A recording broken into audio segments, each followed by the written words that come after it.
అందరికీ నమస్కారం. ముఖ్యంగా కూటమి ప్రభుత్వం ఏర్పడినప్పటి నుంచి ఈ రాష్ట్రంలో జరుగుతున్నటువంటి పరిణామాలు కావచ్చు, ప్రభుత్వం యొక్క ఆలోచన విధానం కావచ్చు, లేకపోతే ఇచ్చినటువంటి హామీల పట్ల నిర్లక్ష్య వైఖరి కావచ్చు, ఒక్కసారి గట్టిగా మనమందరం ఆలోచిస్తే 3 పార్టీలు కలిసి కూటమిగా ఏర్పడి సూపర్ 6 పేరుతో 6 హామీలు ఇచ్చి అధికారంలోకి వచ్చిన తర్వాత కూడా ఆ హామీలను నెరవేర్చడంలో పూర్తిగా కాలయాపన చేస్తూ ఈ రాష్ట్రంలో వివిధ అంశాలని ఏదో ఒక అంశాన్ని తెరపైకి తీసుకొని వస్తూ ప్రజల యొక్క దృష్టిని మరల్చేటటువంటి ప్రయత్నం కూటమి ప్రభుత్వం చేస్తుండటం మనమందరికీ తెలిసినటువంటి విషయమే.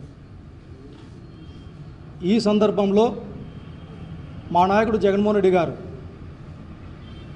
ఇప్పటికే పలుమార్లు పలు సందర్భాలలో వివిధ రకాలుగా ప్రజల పక్షాన ప్రభుత్వాన్ని ప్రశ్నిస్తూ ఉండటాన్ని కూడా మనం చూస్తూ ఉన్నాం. మరి ఇటువంటి పరిస్థితుల్లో టెక్నాలజీ పేరుతోనూ డెవలప్మెంట్ పేరుతోనూ వేగంగా ప్రపంచం మారుతున్న కొద్దీ మనకు సంబంధించినటువంటి వ్యవసాయ రంగం మారుతున్నటువంటి ప్రపంచంలో పోటీ పడలేక అటు ఇటు ఊగిసలాడుతూ ఉంది ఈ రాష్ట్రంలో కావచ్చు, దేశంలో కావచ్చు. మరి అందరికీ అన్నం పెట్టేటటువంటి రైతన్న ఈరోజు వ్యవసాయాన్ని ఒక వ్యాపారంగా కాకుండా కష్టపడి శ్రమించి ఒక ఆత్మగౌరవంగా వ్యవసాయం చేస్తున్నాడు కాబట్టి ఈరోజు మనం అంతో ఎంతో సమాజంలో మెరుగ్గా ఉంటా ఉన్నాం. మరి ఇటువంటి పరిస్థితులే భవిష్యత్తులో వస్తే ఈరోజు రైతన్న వ్యవసాయం చేయాలంటేనే భయపడేటటువంటి పరిస్థితులు ఉన్నాయి. మరి రైతే వ్యవసాయం చేయకపోతే మనందరి భవిష్యత్తు ఎంత భయంకరంగా ఉంటుందో ఒకసారి ఆలోచించాల్సిందిగా అందరినీ కోరుతా ఉన్నాం. మరి ఇటువంటి పరిస్థితుల్లో మా పార్టీకి సంబంధించినటువంటి విధానాల్లోనే, సిద్ధాంతాల్లోనే రైతులకు సంబంధించినటువంటి సంక్షేమం మొదటి ప్రాధాన్యతగా ఉంది కాబట్టే మా పార్టీకి సంబంధించినటువంటి నామకరణంలోనే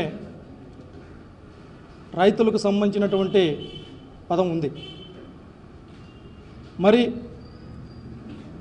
అందుకే ఈరోజు కూటమి ప్రభుత్వం రైతుల పట్ల వహిస్తున్నటువంటి నిర్లక్ష్య వైఖరి నిరసనగా మా నాయకుడు జగన్మోహన్ రెడ్డి గారి నాయకత్వంలో ఈ నెల 13వ తారీఖున రాష్ట్ర వ్యాప్తంగా అన్ని జిల్లాల్లో ర్యాలీలతో కూడుకున్నటువంటి నిరసన కార్యక్రమాలు చేస్తూ కలెక్టర్లకి వినతి పత్రాలు ఇచ్చేటటువంటి కార్యక్రమాన్ని చేపట్టడం జరిగింది. అందులో భాగంగానే అనంతపురం జిల్లా వైఎస్ఆర్ కాంగ్రెస్ పార్టీ అధ్యక్షులు అనంత వెంకటరామరెడ్డి గారి ఆధ్వర్యంలో 13వ తారీఖున స్థానిక జిల్లా పరిషత్ కార్యాలయం నుంచి ర్యాలీగా వెళ్ళి జిల్లా కలెక్టర్ గారికి కూడా వినతి పత్రం సమర్పించడం జరుగుతుంది.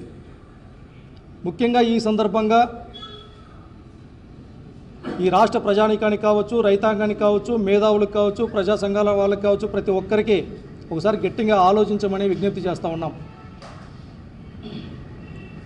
అందరికీ అన్నం పెట్టేటటువంటి రైతన్న బాగుంటేనే మనమందరం బాగుంటామనేసి ఒక దృఢ సంకల్పంతో రైతులకు అండగా నిలబడినటువంటి ఏకైక కుటుంబం వైఎస్ఆర్ కుటుంబం. గతంలో దివంగత నేత డాక్టర్ వైఎస్ రాజశేఖర రెడ్డి గారు ముఖ్యమంత్రిగా ఉన్నప్పుడు ఉచిత కరెంటు పథకంతో పాటు ఈ రాష్ట్రంలో ఎక్కడ లేనటువంటి విధంగా జలయజ్ఞం ద్వారా సాగునీటి ప్రాజెక్టులని అత్యధికమైనటువంటి ప్రాధాన్యతనిచ్చి రైతుల జీవితాల్లో పెనుమార్పులు తీసుకుని వచ్చినటువంటి పరిస్థితులు కూడా మనం చూశాం. ఆ తర్వాత మా నాయకుడు జగన్మోహన్ రెడ్డి గారు ముఖ్యమంత్రిగా ఉన్నప్పుడు కరోనా లాంటి సమయంలో కూడా ఇబ్బందులు ఉన్నప్పటికీ ఈ రాష్ట్రంలో దాదాపు 15,000కు పైగా గ్రామాలు ఉంటే ప్రతి గ్రామాన్ని ఒక యూనిట్గా తీసుకొని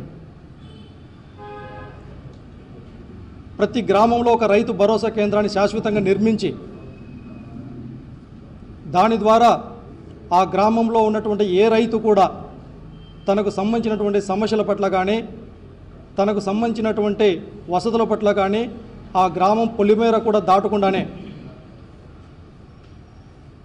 రైతుల యొక్క గుమ్మం దగ్గరికే మౌలిక సదుపాయాలు కల్పించినటువంటి పరిస్థితులు కూడా మనం చూశాం. అదే కాదు, రైతులకు సంబంధించినటువంటి ఇచ్చినటువంటి ప్రతి ఒక్క హామీని కూడా నెరవేర్చినటువంటి పరిస్థితులు గతంలో జగన్మోహన్ రెడ్డి గారు ముఖ్యమంత్రిగా ఉన్నప్పుడు మనం అందరం చూశాం. మరి ఇవాళ ఈ రాష్ట్రంలో జరుగుతున్నటువంటి పరిణామాలను కూడా మనం చూస్తూ ఉన్నాం.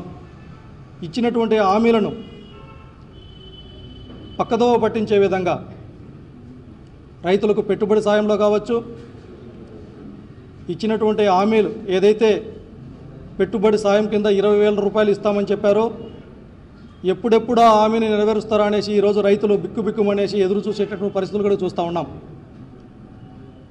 అందుకే రైతుల పక్షాన నిలబడటానికి రైతులకు సంబంధించిన సమస్యలను ప్రభుత్వం దృష్టికి మరొక మారు గట్టిగా తీసుకుని వెళ్ళేదానికి ఈ నెల 13వ తారీఖున జరిగేటటువంటి ర్యాలీకి జిల్లాకు సంబంధించినటువంటి రైతాంగం కావచ్చు, వైఎస్ఆర్ కాంగ్రెస్ పార్టీ నాయకులు కావచ్చు, కార్యకర్తలు కావచ్చు, వివిధ ప్రజా సంఘాల నాయకులు కావచ్చు, బీసీ ఎస్సీ మైనార్టీ ప్రజలు కావచ్చు, ప్రతి ఒక్కరూ పాల్గొని అందరికీ అన్నం పెట్టేటటువంటి రైతన్నకు అండగా ఉండి రాజకీయాలకు అతీతంగా ఈ రాష్ట్రంలో రైతాంగాన్ని మరొక మారు పూర్వవైభవం తెచ్చే విధంగా అందరి సహకారం ఉండాలా. జరగబోయేటటువంటి కార్యక్రమాలన్నింటిని కూడా విజయవంతం చేయాల్సిందిగా విజ్ఞప్తి చేస్తూ ఉన్నాం. జై జగన్.